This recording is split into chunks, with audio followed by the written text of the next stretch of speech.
I should have never gone into those woods. I know how that sounds, like the beginning of every cheap ghost story you've ever heard. But I swear to you, what I'm about to tell you is real. And if you're smart, you'll do the opposite of what I did.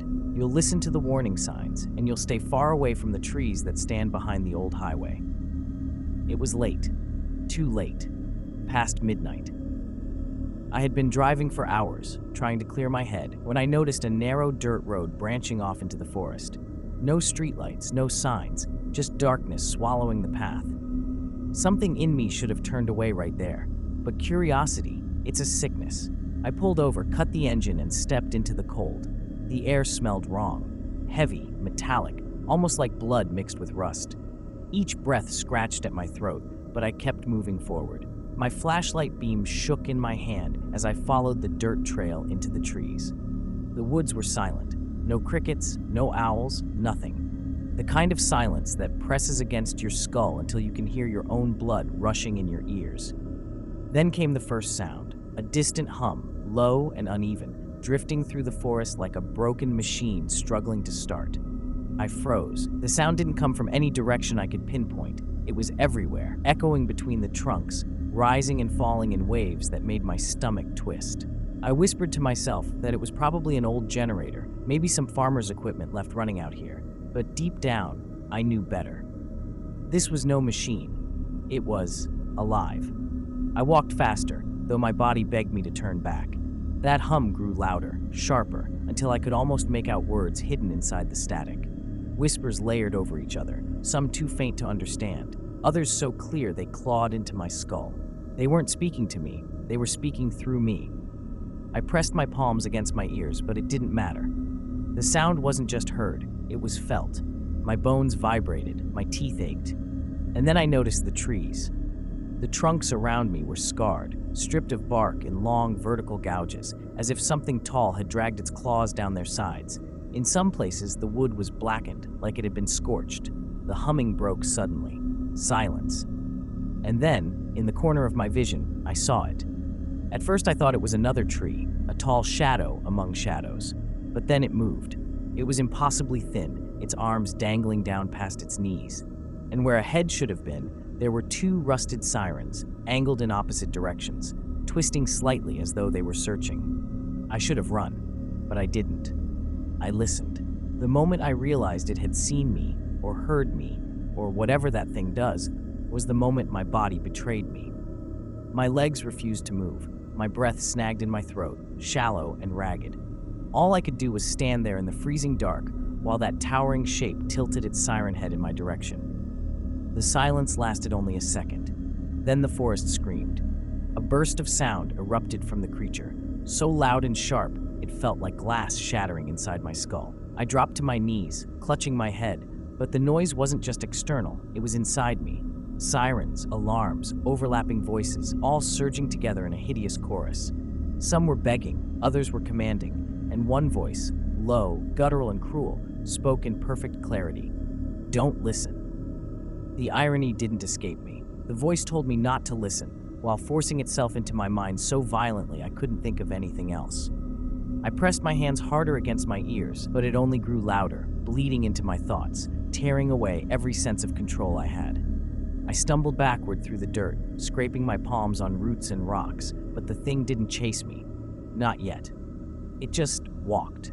Slow, deliberate steps that cracked the ground like tree trunks falling. Its limbs swayed unnaturally, boneless, as if its body was little more than a puppet dragged forward by invisible strings.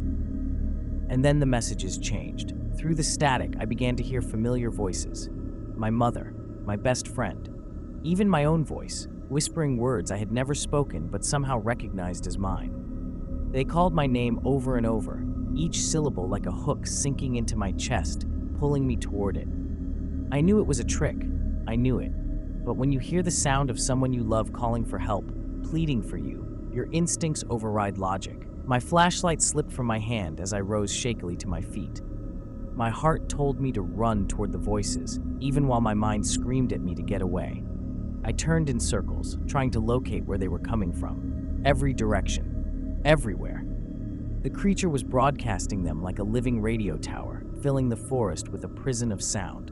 The longer I listened, the weaker I felt. My legs trembled, my vision blurred at the edges. It was draining me, stealing something vital. I realized then, it didn't need to chase me. All it had to do was speak.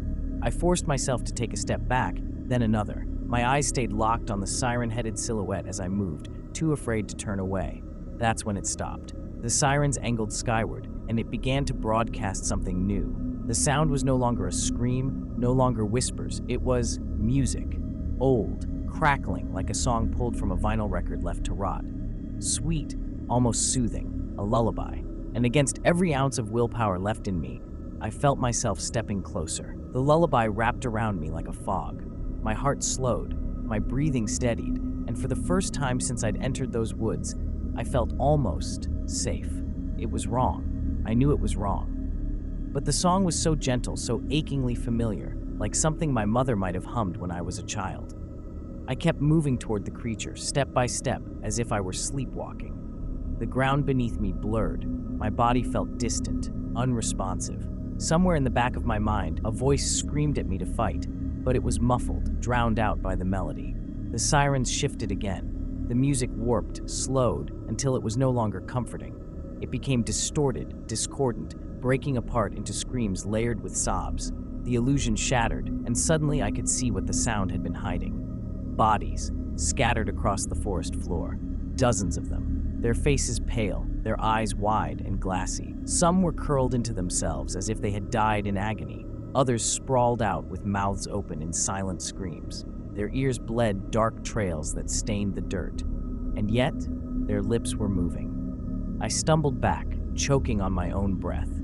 The corpses were mouthing words, perfectly in sync with the siren's broadcast, as though it were using them like instruments in its choir. And in their whispers, in their broken pleas, I heard the same phrase again and again. Don't listen, don't listen. For the first time, I broke free of its pull. Pure terror ripped me out of the trance, and I turned and ran. Branches tore at my skin, roots snagged my ankles, but I didn't stop. Behind me, the sirens wailed, first in static, then in laughter, then in my own voice calling my name. The forest stretched endlessly. No matter how far I ran, the trees closed in tighter, pressing against me, suffocating me. My lungs burned, my legs threatened to collapse, but I pushed harder, desperate for an exit, for light, for anything. And then silence.